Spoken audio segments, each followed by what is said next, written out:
मुच्यते पूर्णस्य पूर्णमादाय पूर्णमेवावशिष्यते। ओम शांति शांति।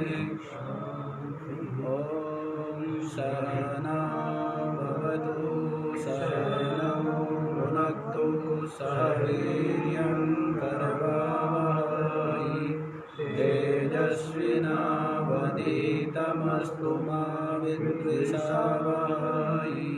ओम शांति शांति शांति।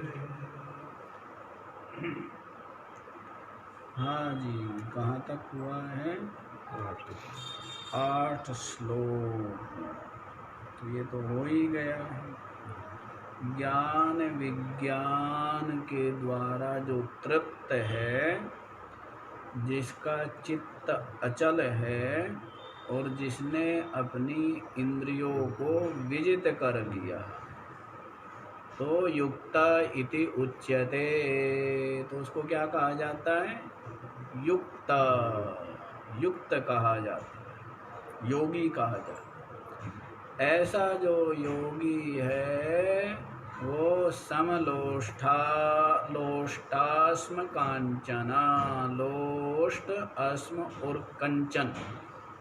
लोष्ट माने मिट्टी का ढेला, अस्म माने पत्थर और कांचन माने सोने का टुकड़ा। ये तीनों के तीनों क्या है उसके लिए? समान ही। क्या है? समान ही। और ये तो बताना मैं भूल ही गया कि आज का जो दिन है, ये तो बताना पड़ेगा ना। तो आज का दिन गंगा दशहरा, और इसी पावन दिन पर हमारे दादा गुरुदेव त्याग मूर्ति, तपो मूर्ति, वीतरागी, अवधूत शिरोमणि श्री स्वामी चंदन देव जी महाराज का दीक्षा दिवस कार्यक्रम जो है, हमारे परम पूज्य गुरुदेव जो है बड़ी ही श्रद्धा भाव और निष्ठा के साथ मनाते थे। तो आज के दिन ही अवधूत जी महाराज जो है वो दीक्षा ग्रहण किए थे।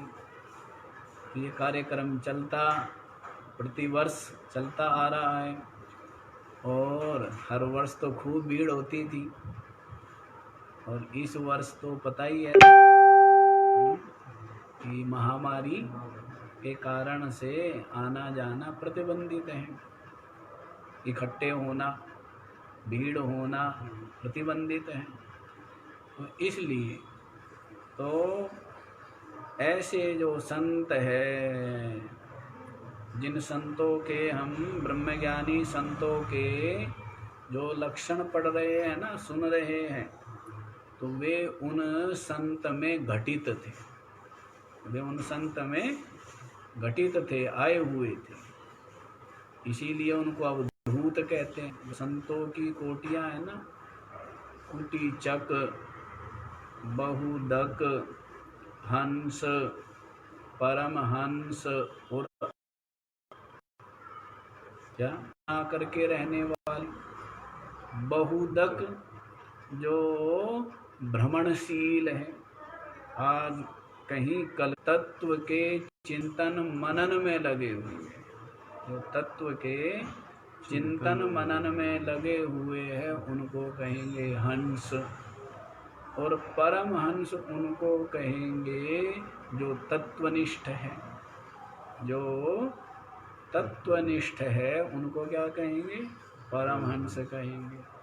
और अवधूत तो वे कहे जाते हैं जो अपने स्वरूप में विराजमान तो है ही, साथ ही साथ जिनकी द्वैत बुद्धि, भेद बुद्धि समाप्त हो गई, जो निरंतर अपने स्वरूप में रमण करने वाले हैं, जिनको बाह्य ज्ञान लुप्त प्राय हो गया है, उनको कहते हैं अवधूत। तो यही एक साधक के लिए जो संत है वो आदर्श होते हैं, और उनके चरित्र को, उनके स्वरूप को देख करके साधक उनके जो गुण है, साधना है, उनको जीवन में अपना करके अपना आत्म कल्याण कर सकता है। और आत्म कल्याण करना ही चाहिए। तो संत प्रेरणा देते हैं ना, क्या प्रेरणा देते हैं कि भाई बड़ी ही पुण्य उदय हुए, ईश्वर कृपा हुई, ये मनुष्य शरीर प्राप्त हुआ, और इसको प्राप्त करके अपना आत्म कल्याण कर लेना चाहिए, तत्व प्राप्ति कर लेनी चाहिए। तो ऐसा ही संतों का भाव भी होता है, ऐसी उनकी करुणा भी है, और इसके लिए क्या है, वे संत जो है हमारे लिए आदर्श का भी कार्य करते हैं। तो ऐसे तपस्वी संत को नमन करते हुए तो आगे का प्रसंग जो है हम लोग आरंभ करेंगे। और दशहरा इसलिए बोलते हैं, कहते हैं आज के दिन ही गंगा जी भी अवतरित हुई थी। राजा भगीरथ के भागीरथ प्रयास से क्या हुई थी, गंगा जी इस पृथ्वी पर अवतरित हुई थी। और कहते हैं आज स्नान आदि करने से 10 पापों का हरण हो जाता है। 10 प्रकार के जो पाप हैं उनका हरण हो जाता है।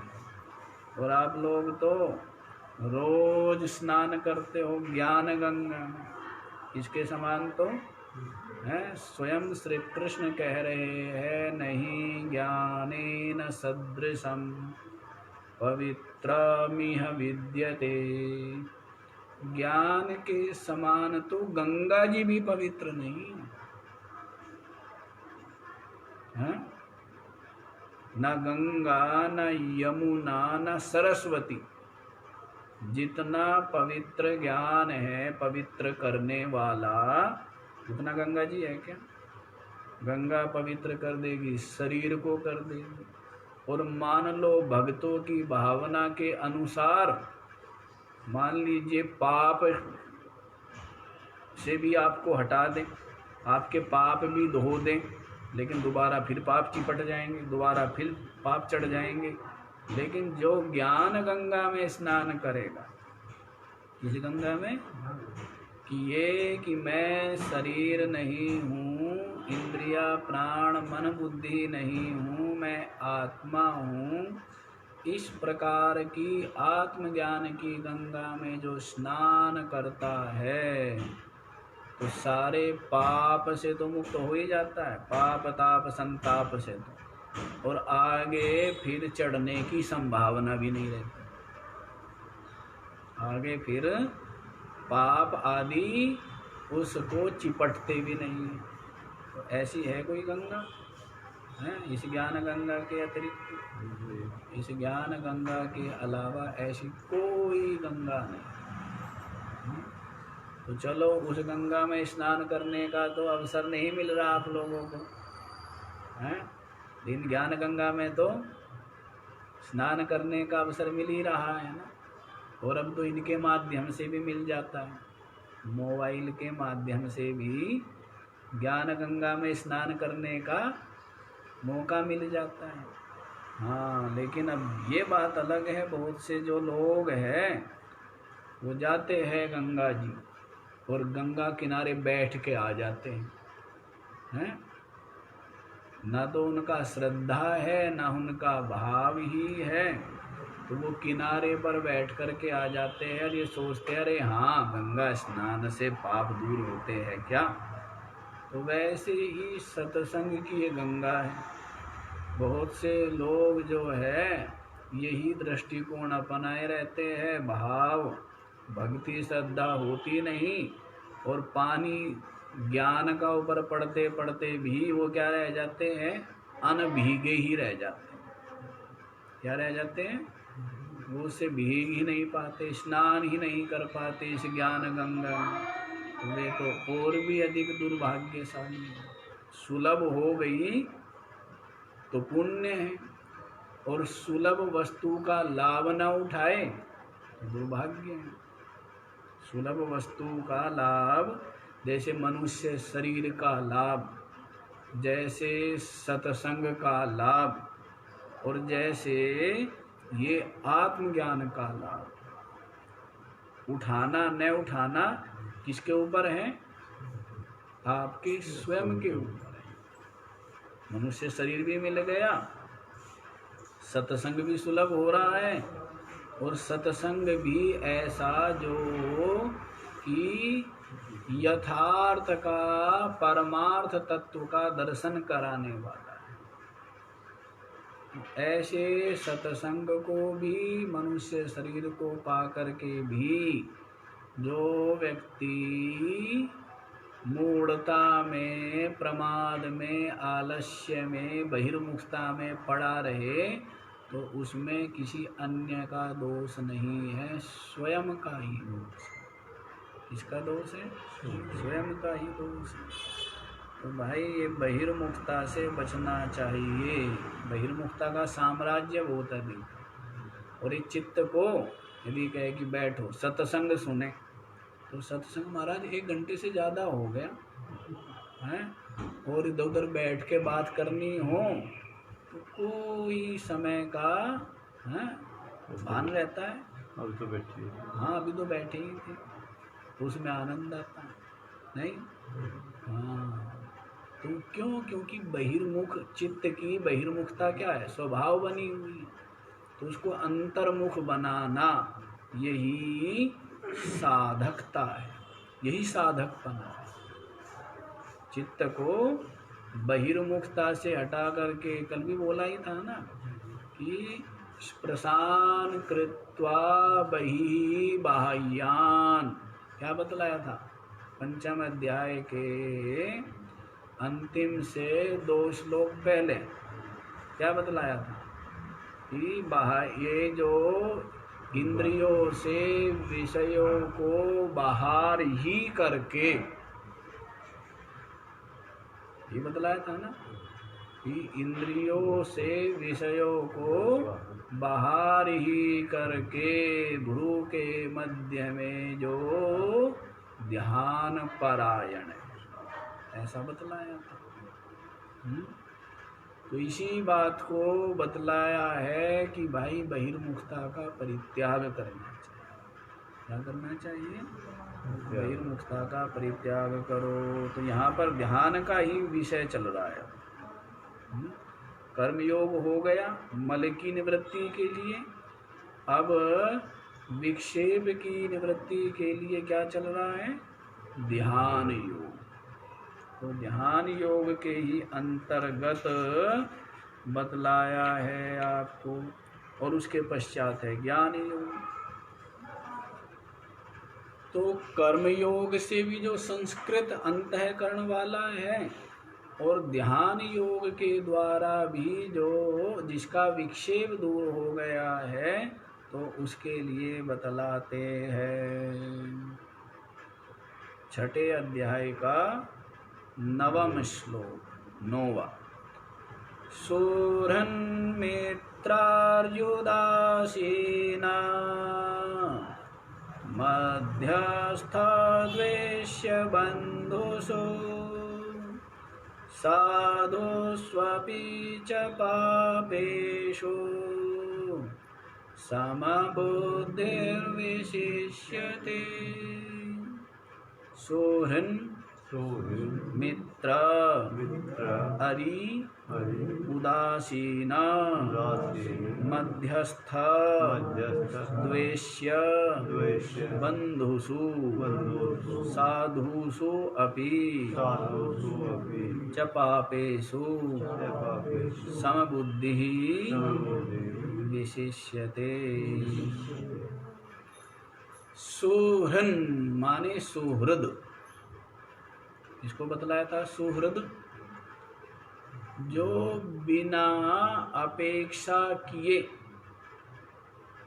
परोपकार करता है, जो बिना जो है प्रत्युपकार की अपेक्षा रखे, जो दूसरों के हित साधन में लगा रहे, उसको क्या कहते हैं? सुहृद। क्या कहते हैं? सुहृद कौन होता है? सुहृद वैसे तो बोल देते हैं कि भाई ईश्वर भी सुहृद होता है, लेकिन ऐसा लगता है सुहृद होता है केवल संत। कौन होता है? सुहृद होता है केवल संत। ईश्वर को भी गिनेंगे, बाकी जो संसारी जो संबंध वाले हैं, संसारी जो स्वजन प्रियजन बंधुजन है, वे कोई सुहृद नहीं है। उनका करोगे तो वो आपका करेंगे। यहाँ तो क्या है? लेन देन है, लेकिन बिना किसी स्वार्थ के, बिना कोई अपेक्षा रखे, जो दूसरों के हित साधन में लगा रहे, वो कौन होता है? वो संत।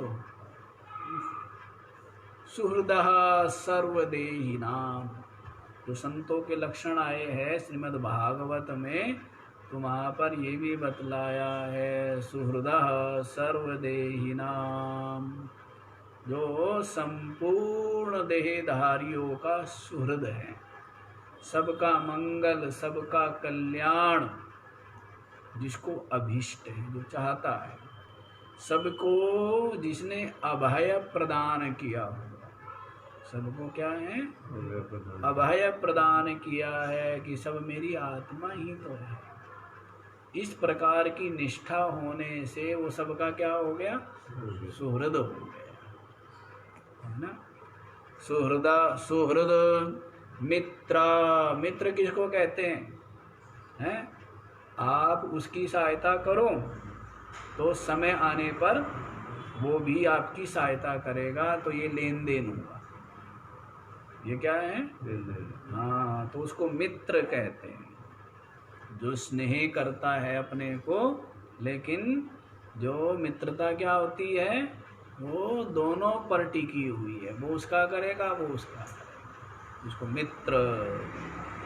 अरि, अरि माने शत्रु, अरि माने शत्रु।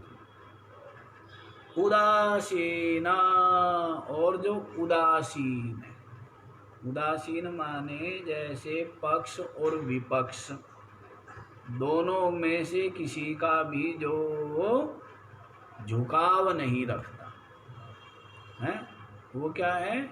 निष्पक्ष है। उसको क्या कहते हैं? निष्पक्ष। तो उदासीना, उदासीन है। मध्यस्थ, जो दोनों के बीच में क्या होता है?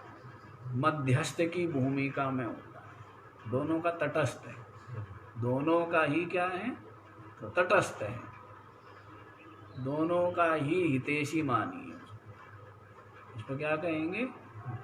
दोनों का ही, निष्पक्ष ही है वो भी क्या है? मध्यस्थ भी निष्पक्ष ही है। तो पहले वाला उदासीन, और दूसरा जो है वो उदासीन का मतलब क्या हुआ? उदासीन का मतलब था जो किसी का भी पक्ष ना ले, उसको कहेंगे उदासीन।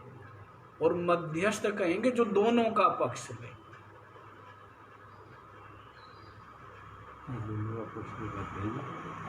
मध्यस्थ है ना विचित्र अर्थ? जो कोई भी किसी का भी पक्ष ना ले, उसको क्या कहेंगे? उदासीन। भाई क्या हो रहा था? क्या मेरे को नहीं पता भाई, ये तो क्या हुआ? उदासीन। और मध्यस्थ जो दोनों का हितैषी है, कि कोई बात नहीं भाई, है न गलती इसकी है न गलती इसकी है, और ये तो हो जाया करता है,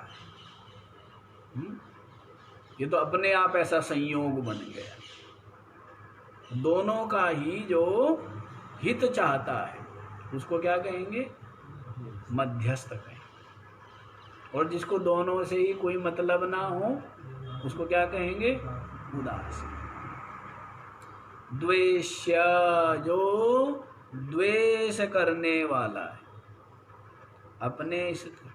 अपना जो अप्रिय है,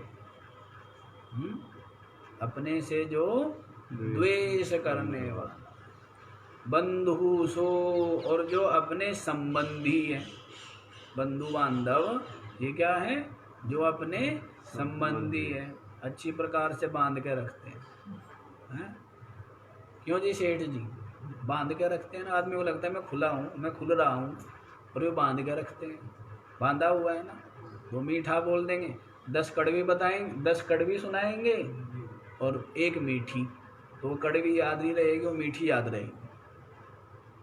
हाँ, ये क्या होती है कि महाराज ये तो बड़ा अच्छा गुण है।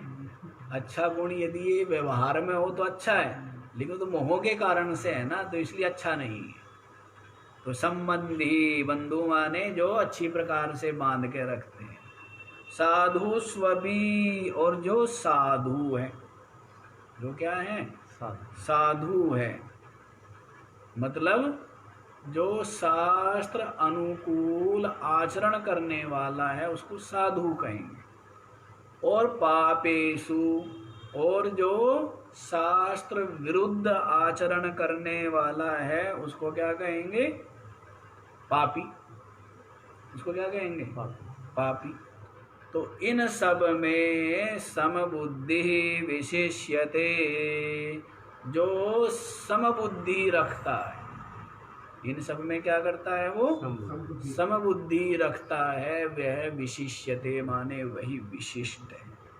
वही क्या है, विशिष्ट। जितने भी योगारूढ़ है उन योगारूढ़ों में ये सर्वश्रेष्ठ है। जो ध्याननिष्ठ है ना, योगारूढ़ का मतलब क्या था, योगारूढ़ का मतलब है ध्यान योग निष्ठ, जिसकी जो चित्त है वो ध्यान योग में लगा हुआ है, ऐसा जो योगारूढ़ है तो वो श्रेष्ठ है। कैसे श्रेष्ठ है कि जो सुहृद को भी और मित्र को भी और शत्रु को भी और उदासीन को भी और मध्यस्थ को भी और जो द्वेष्य है, द्वेष करने वाले उसको भी, और जो बंधु है संबंधी उनको भी, साधुसु, और जो साधु करने वाले हैं उनको भी, और जो असाधु करने वाले हैं उनको भी, उनमें सब में समबुद्धि यस्य, समान बुद्धि है जिसकी, क्या है, इन सब में समान बुद्धि है जिसकी। कठिन होता है ना, है? समान बुद्धि सब में करना इतना सहज है क्या, सहज नहीं है ना।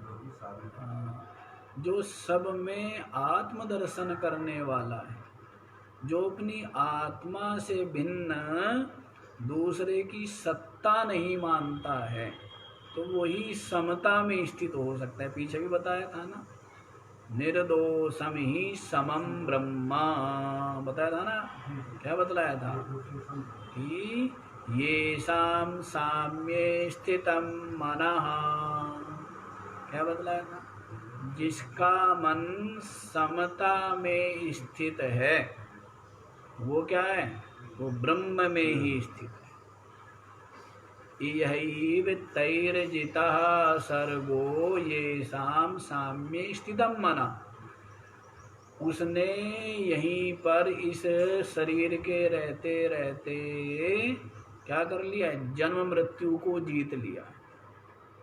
यह एव सर्गा जितः, ये ना उसके द्वारा तो क्या हुआ, यहीं पर स्वर्ग जीत लिया गया, सृष्टि जीत ली गई। ये साम्ये स्थितम मना, जिसका मन समता में स्थित है। यदि समता में स्थित हो गया तो क्या हो गया, तो फिर आगे बता दिया है कि निर्दोषम ही समम ब्रह्मा, जो ब्रह्म है वो निर्दोष है और सम है।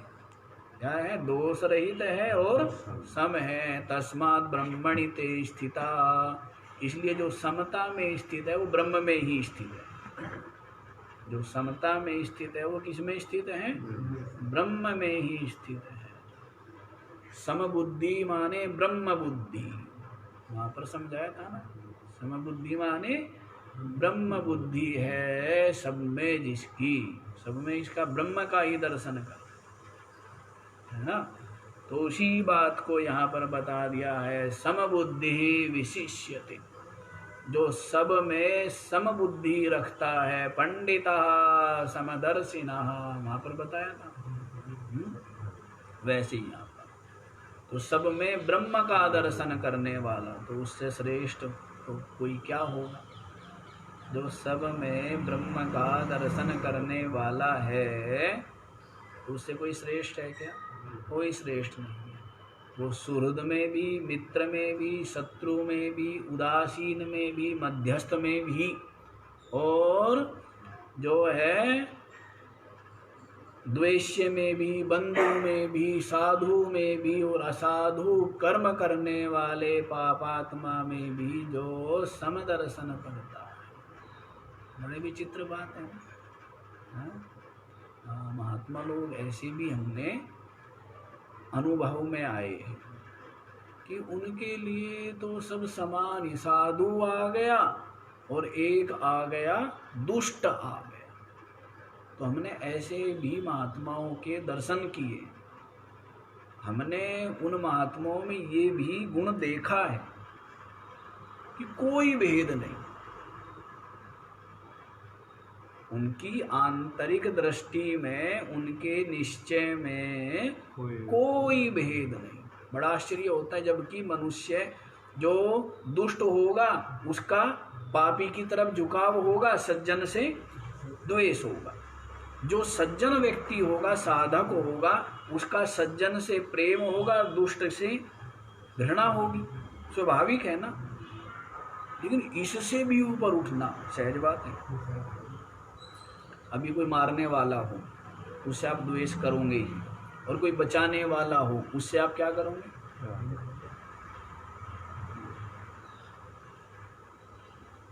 लेकिन ये जो तत्वनिष्ठ है,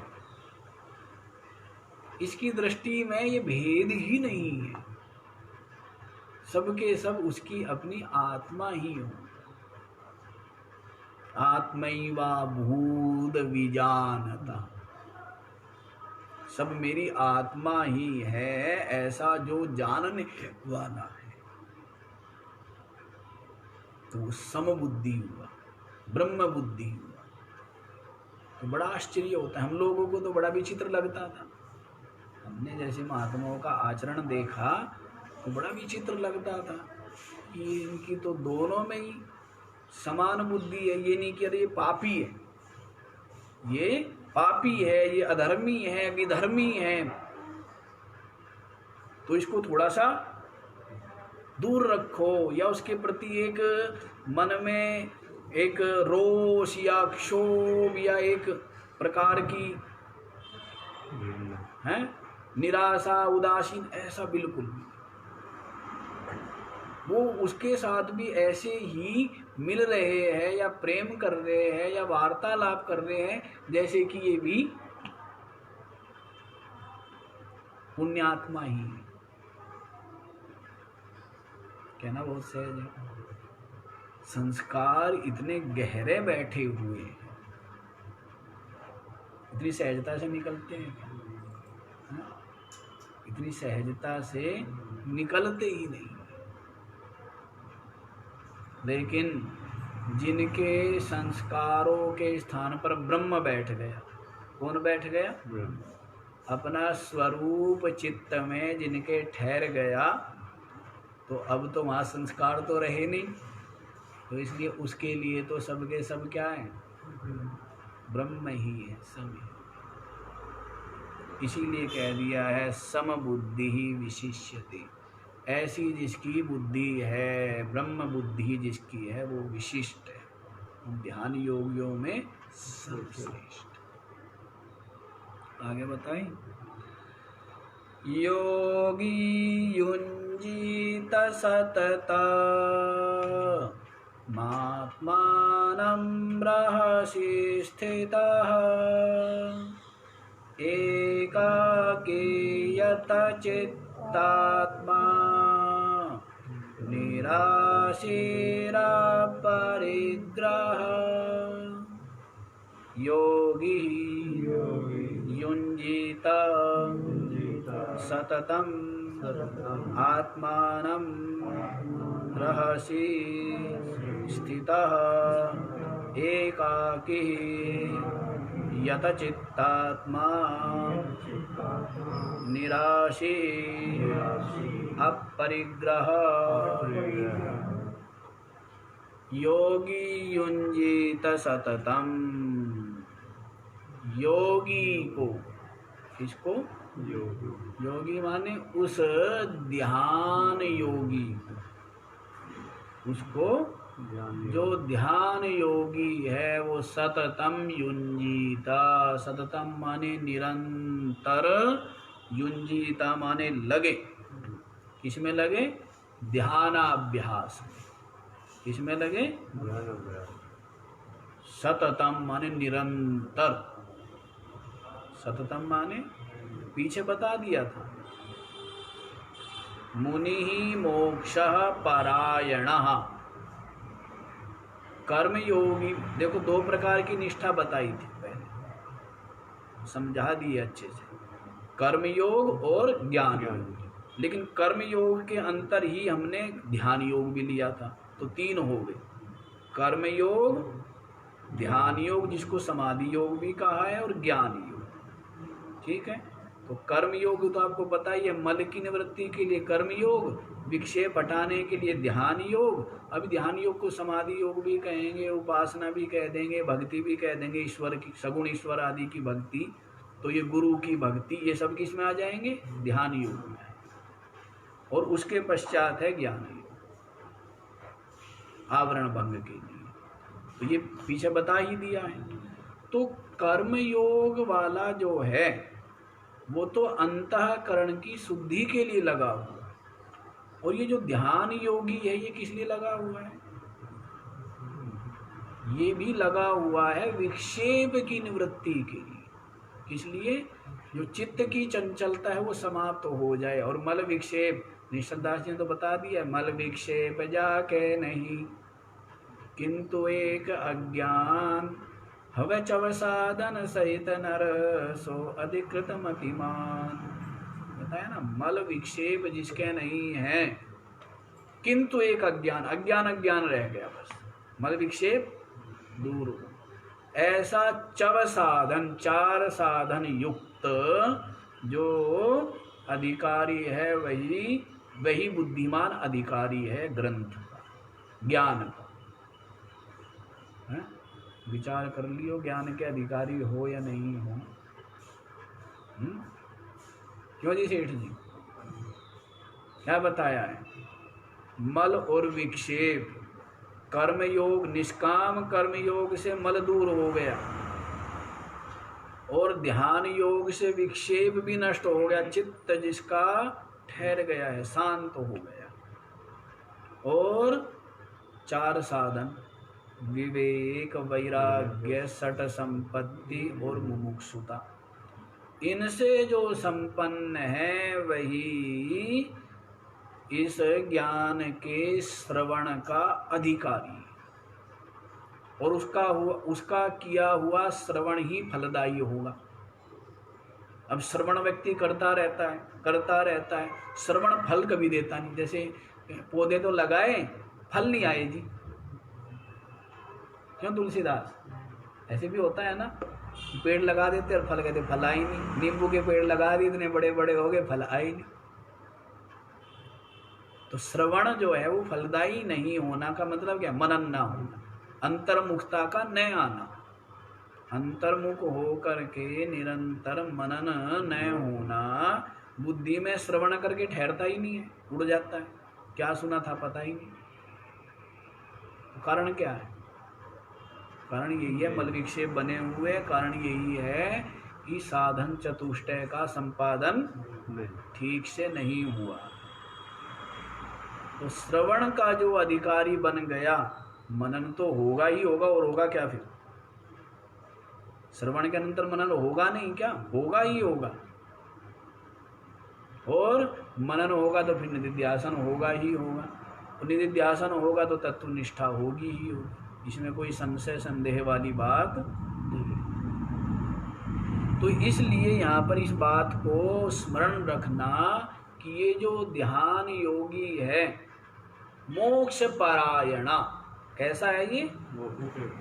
मुक्ति के लिए ही यत्न कर रहा है। किस लिए यत्न कर रहा है? मोक्ष पाने के लिए जो प्रयत्नशील है, ध्यान योग का अभ्यास कर रहा है, तो उसी को बतलाते हैं कि योगी सततम युंजीता। तो योगी को निरंतर योगाभ्यास में, ध्यानाभ्यास में लगना चाहिए। आत्मानम, आत्मानम माने अपना जो ये अंतःकरण है, अपने अंतःकरण को, अपने चित्त को निरंतर अंतर से शून्य होकर, क्या बोला है? अंतर माने बीच में, हाँ क्या जी?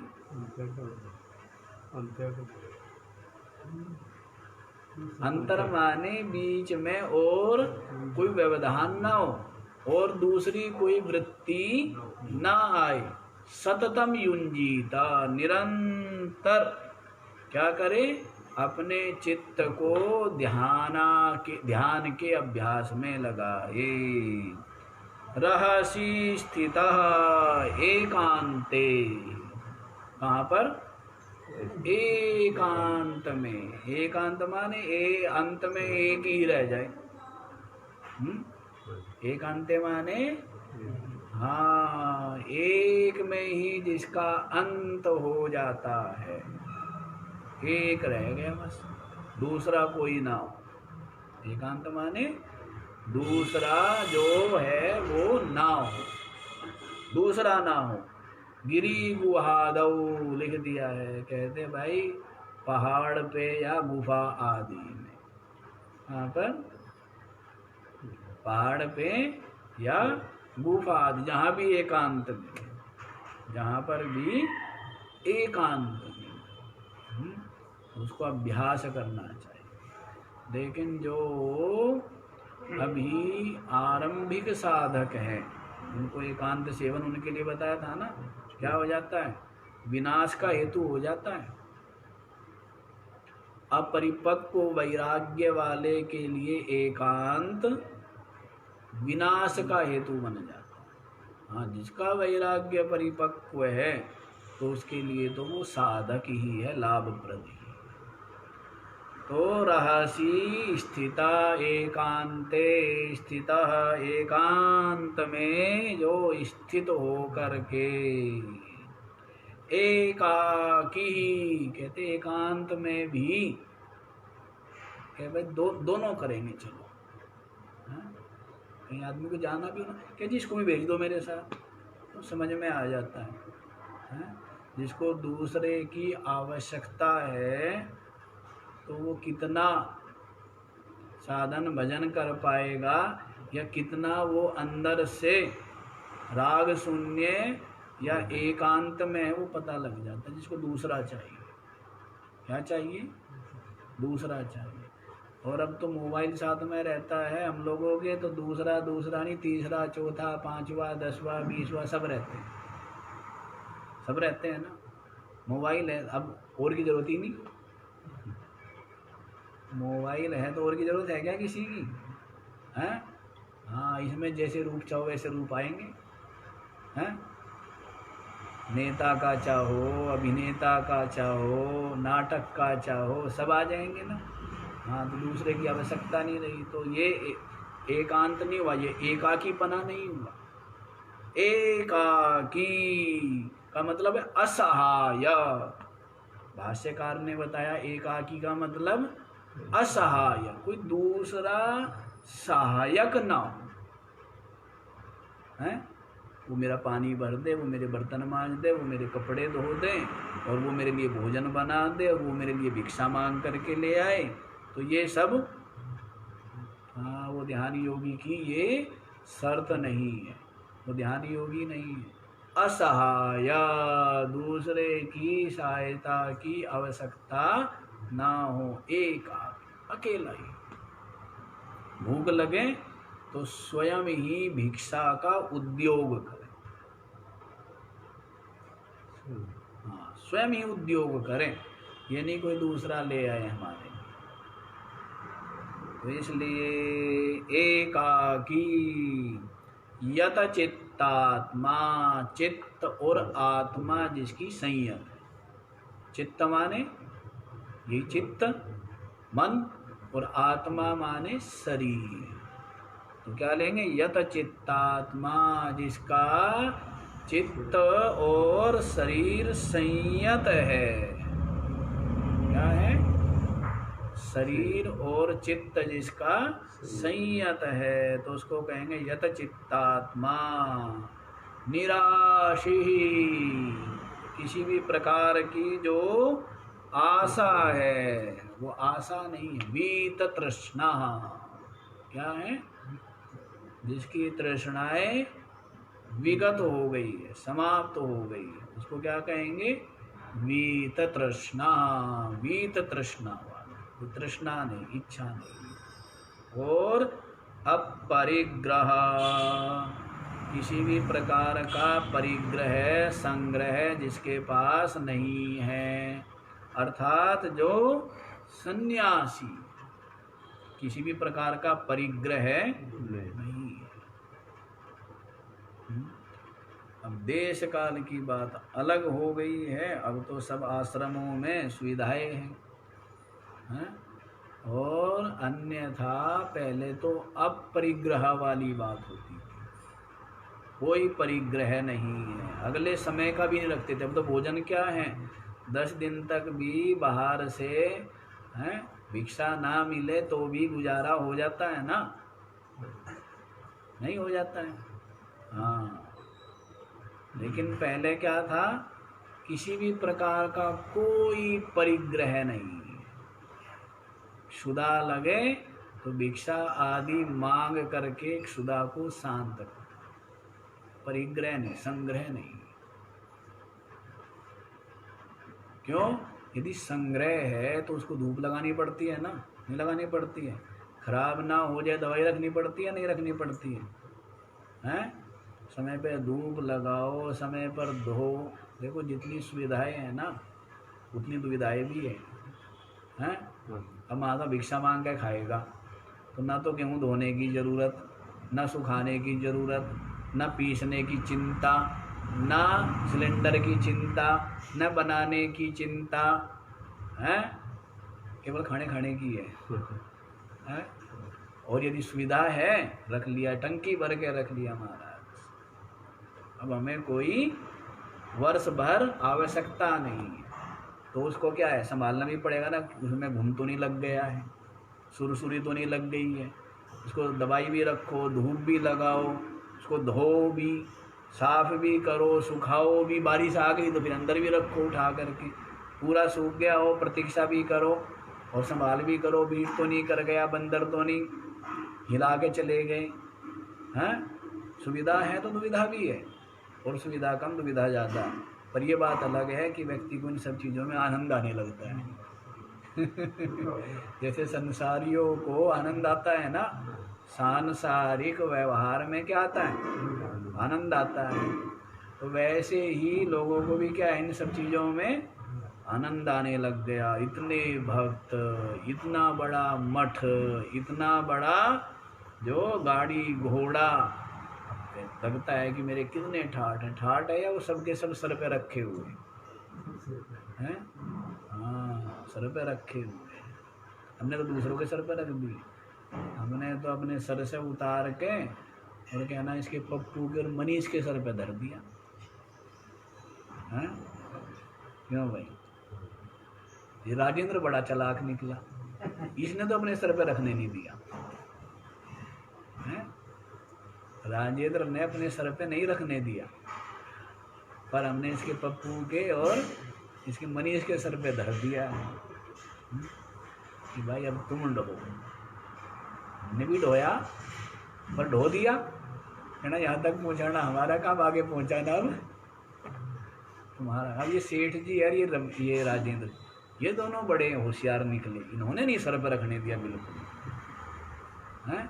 और ये हमने सोचा था भाई हमारा तो शरीर छोटा है, ये लंबे लंबे हैं, इनके सर पर रखेंगे तो और ठीक है। पर इन्होंने तो ये ज़्यादा होशियार निकले कि ये मरते पूजा ही नहीं मरने दो। हाँ जी, तो देखो क्या कह रहे, समझ आया कि इन योगी को निरंतर अपने चित्त को ध्यानाभ्यास में लगाए, एकांत में रहते हुए और एकाकी ही, अकेला ही, क्या बतलाया है, अकेला ही योगाभ्यास करे, ध्यान का अभ्यास करे। यत चित्तात्मा सन, अपने चित्त और अपने शरीर को संयमित रखते हुए, निराशी, किसी भी प्रकार की आशा न रखे, अपरिग्रह और परिग्रह भी ना हो। तो इतना इस, तभी तो मैं जाके मिटता है ये अहंकार, ऐसे ही थोड़ा मिट जाता है, इस तरह जा करके मिटता है। इस तरह साधन साधना के अभ्यास करने से सब गलित तो हो जाता है और फिर रह जाता है मेरा रह गया राम, मिटा झगड़ा तब होती है वो बात है। जिसको मीरा ने कह दिया पायो जी मैंने राम रतन धन पायो, तो राम रतन धन तब मिलता है। इस तरह अभ्यास करने से, इस तरह अंतर्मुख होकर निरंतर चिंतन करने से क्या मिलता है, राम रतन धन तब मिलता है। समझे? तो ये बात यहाँ पर बतला दी गई है। तो ये क्या बतला दिए जी, ये आपको बतला दिए है ध्यान के अंग। क्या बतलाए हैं? एकांत में रहना, एकाकी अभ्यास कर, अरे दोनों करेंगे, चलो भजन दोनों साधना करेंगे, दोनों करेंगे, बड़े करोगे दोनों, हाँ दोनों तो बहुत करोगे तो एकाकी, अकेला ही, और यत चित्तात्मा, निराशी, अपरिग्रह, ये क्या बतला दिए हैं, ध्यान के अंग बतलाए। ऐसा जो है तब इन अंगों से ही अंगी जा करके संपन्न होता है। समस्त अंग मिल करके क्या बनता है, अंगी बनता है ना।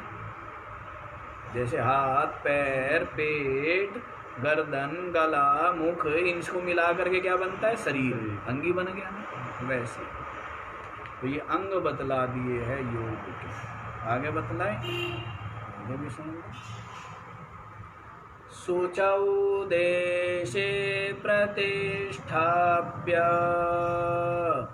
स्थिरमासनमात्मनः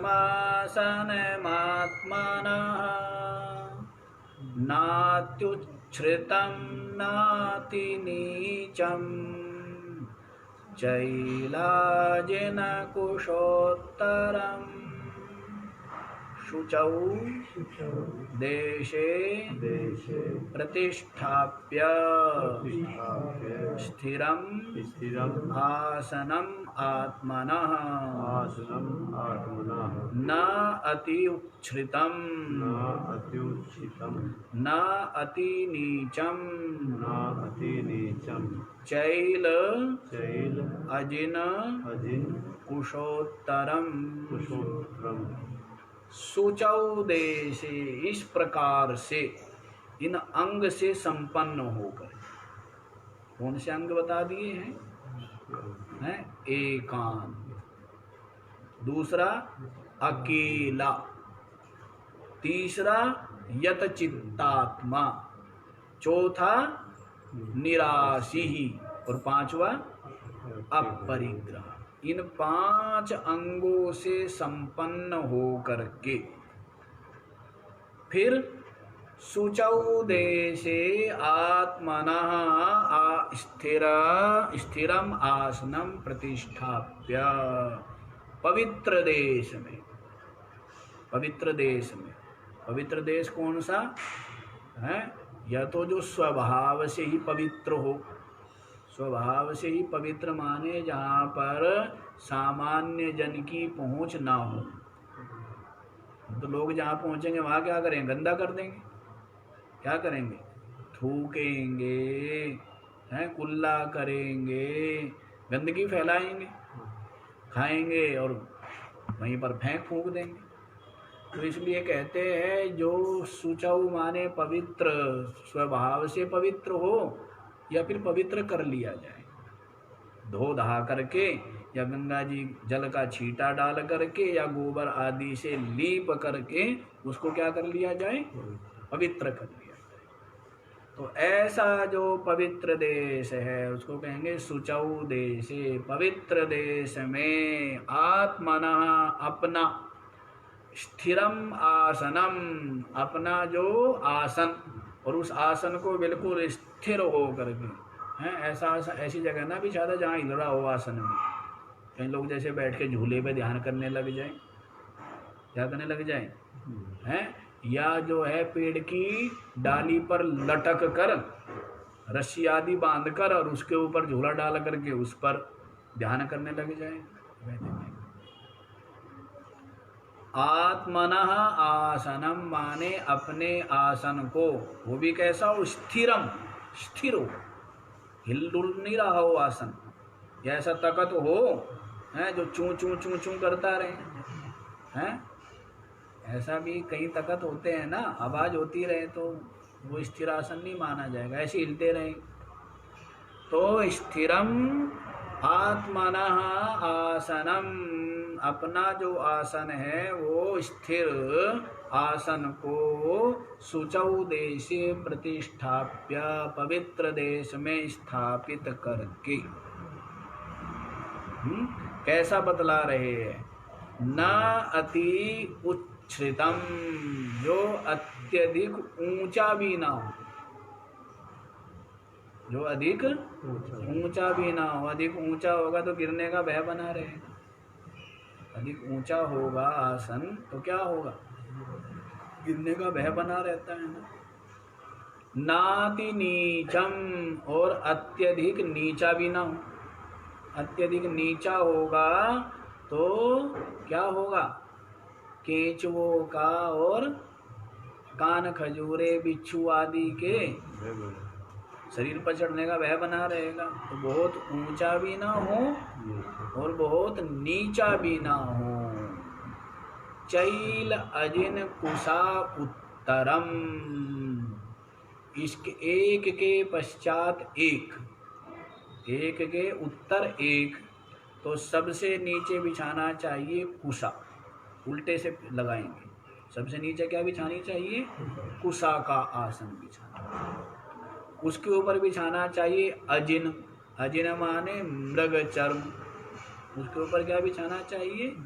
मृग चर्म। और उसके ऊपर बिछाना चाहिए चैल माने वस्त्र, क्या बिछाना चाहिए? वस्त्र का आसन।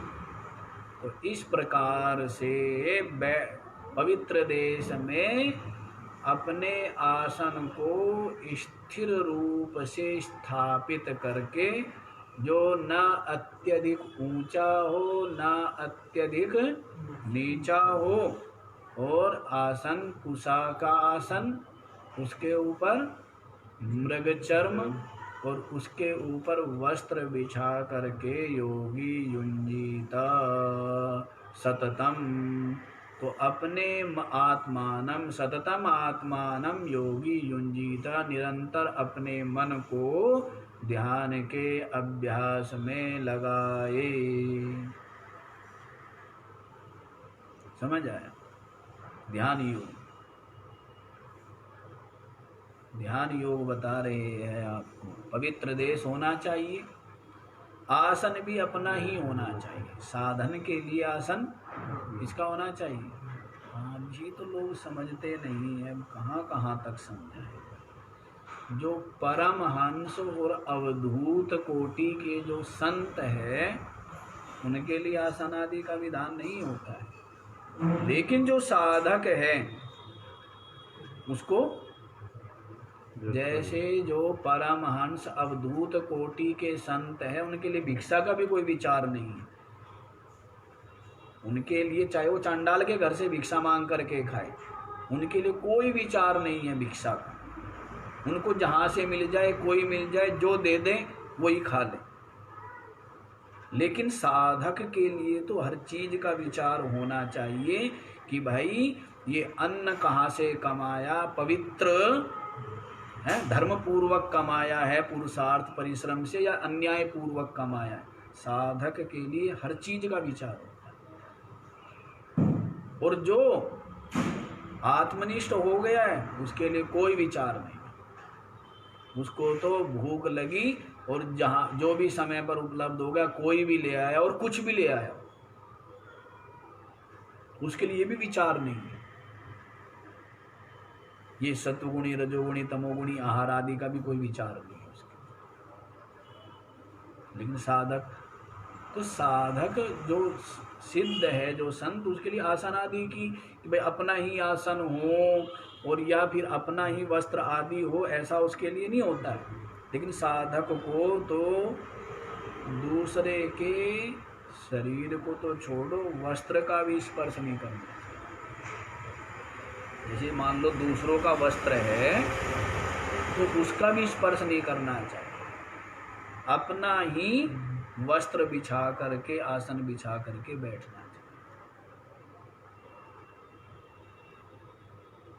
इसलिए बहुत जगह देखते हैं महात्मा लोग स्वाध्याय के लिए आते हैं ना, अपना अपना आसन ले करके आते हैं। अपना अपना आसन, अपनी अपनी पुस्तक ले करके आएंगे, बिछाएंगे तो बैठेंगे। तो सेठ जी अपना आसन नहीं लेके चलते हैं, ऐसे भी होता है। हाँ, पहले मैं अपना आसन बिछाया करता था महाराज जी के समय, आरती में भी मैं आसन बिछाया करता था, अपना अपना आसन बिछा कर बैठता था मैं। हाँ, लेकिन कई लोग थोड़ा ये भी मान लेते हैं कि भाई अपने आप को श्रेष्ठ मानते हैं, इसलिए अपना आसन बिछाते हैं। लेकिन भाव ये था क्योंकि हम तो ये जानते थे कि अपना आसन होना चाहिए, हमने सदा अपना आसन रखा है और अभी भी अपने आसन है। अभी तुम यही समझते हो, जाके देख लो। हैं? हाँ, मृग चर्म और ऊनी वस्त्र का जो आसन है रखे हुए हैं। जब भी बैठे और प्रयास ही होना चाहिए कि नीचे ही बैठ करके, नीचे ही बिछा करके बैठना चाहिए। लोग बैठते उसके खाट के ऊपर बैठ के ध्यान करते, कमाल के लोग। कहाँ तक समझे हमें हैं? ये भी हमें भी नीचे बैठे हुए देख के भी नीचे नहीं बैठते। ये नहीं सोचते कि भाई हम नीचे आसन लगाए हैं, उन पे लगा लेंगे तख्त के, जिसके ऊपर सोए उसी के ऊपर जो है आसन लगा के बैठ जाएंगे। न समझ है, न ज्ञान, न विचार है। नीचे ही प्रयास ये होना चाहिए कि नीचे ही आसन बिछा करके बैठा जाए। और हम तो ये हमारी तो अपनी अपनी सोच, हमारी तो सोच ये भी रहती है कि जमीन के ऊपर, जमीन का मतलब बिल्डिंग पे नहीं, ऊपर नहीं, नीचे ही बिछाया जाए। नीचे का मतलब धरती पर, जैसे दूसरी छत पर बिछा लिया जाए। हमारी सोच है तो हमें वो भी पसंद नहीं है। हम तो सोचते कि नहीं, जमीन पे होना चाहिए, मतलब नीचे होना चाहिए, भूमि का संपर्क होना चाहिए। वो भूमि का संपर्क थोड़ा ही हुआ है। इसलिए मंदिर तुम लोगों ने देखे होंगे कि मंदिर जो होते हैं, मंदिरों का भूमि से स्पर्श होता है। एक जगह हम यहाँ है ना, रामानंद आश्रम, यहाँ पर मंदिर है, तो मंदिर है ऊपर दूसरी मंजिल पर। तो फिर मैंने उनसे पूछा कि जी कैसे दूसरी मंजिल पर मंदिर बना है? तब उन्होंने बताया कि जी हमने तो ये चारों तरफ दीवार बना करके उसमें मिट्टी भर के तब मूर्ति रखी। ऐसे नहीं कि नीचे खाली है।